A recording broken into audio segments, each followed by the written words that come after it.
Hello, awesome people! I hope you're having an amazing day today. Today we're taking a look at the children's book, Mr. Bliss, by J.R.R. Tolkien, as a part of our deep dive into some of the books that I'm picking up by this gentleman that I've never heard of before, or that have been published over the last few years. And this book was published posthumously. He tried to have it published during his career. He submitted this to his publishers and to his agent. And when they asked him for some more works that he had done after publishing The Hobbit and The Lord of the Rings, but they just weren't that interested in it. It was published after he died, and he wrote this book as well as doing all the illustration for it. So this book is actually divided up into two halves. The first one's about 81 pages long, and then the second one too. And as you can see, here is the standard sort of way that you would normally read it. Here you have the typescript that's been typed up in a printer, and over here you have the art that he did too, right? And so this is sort of like the one way that it was published. But the other way that it was published is Tolkien's original manuscript, like this. And as you can see here, you can see his handwriting is still there, like it would have been in the book, like he submitted it. So you read his original handwriting, which isn't great. So, I prefer the typed version. That's the version that I read and knocked out last night. It took me about a half an hour for me to read it for the first time. It's fun. It's a lot of fun stuff. Our key character, Mr. Bliss, he buys a car, and then he goes on a trip. So we're going to be there for his pre-car life for a few pages, then his car purchasing discussions and conversations, and then what happens when he starts to go on his car journey now that he's bought a brand new car. And that's it. That's the story. It's like the Odyssey of Mr. Bliss and how it will make him pay, literally in coin at the end.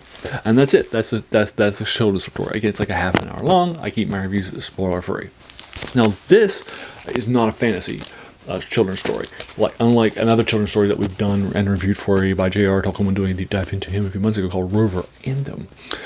This one is just a children's story. Now, though there are some non-real things that happen. There is a hybrid creature that exists naturally in this world.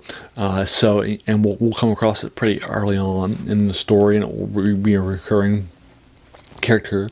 In that sort of a technical sense, would that be fantasy? Sure, I guess, but no. But that's basically all children's stories, right?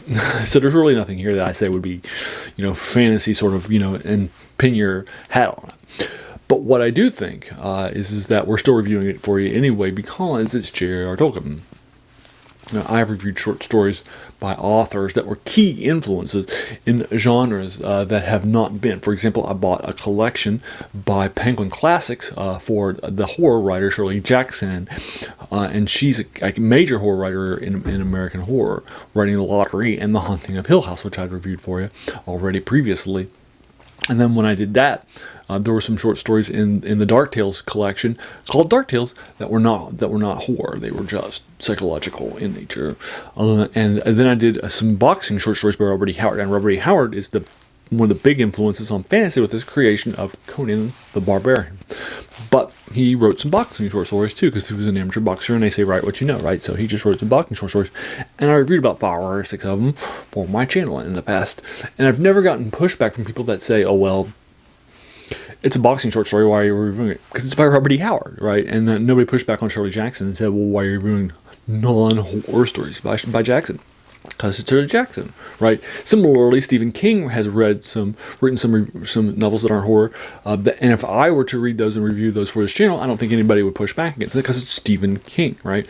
And similarly, this is J.R.R. Tolkien, arguably the most influential person in fantasy of all time, or one of the best-selling authors of all time. Clearly, a children's book that he reads would be in the purview of my channel that reviews fantasy and science fiction and horror. So what do you give a children's book? That was never published during his time, but even though he tried to get it published, it's not great.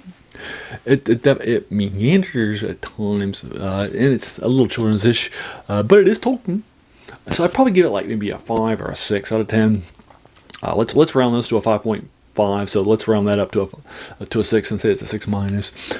It's like I said, it does meander times. It probably could use some editing, maybe another text, maybe another version of it. But it's fine. It's definitely worth your time. These pictures are a lot of fun.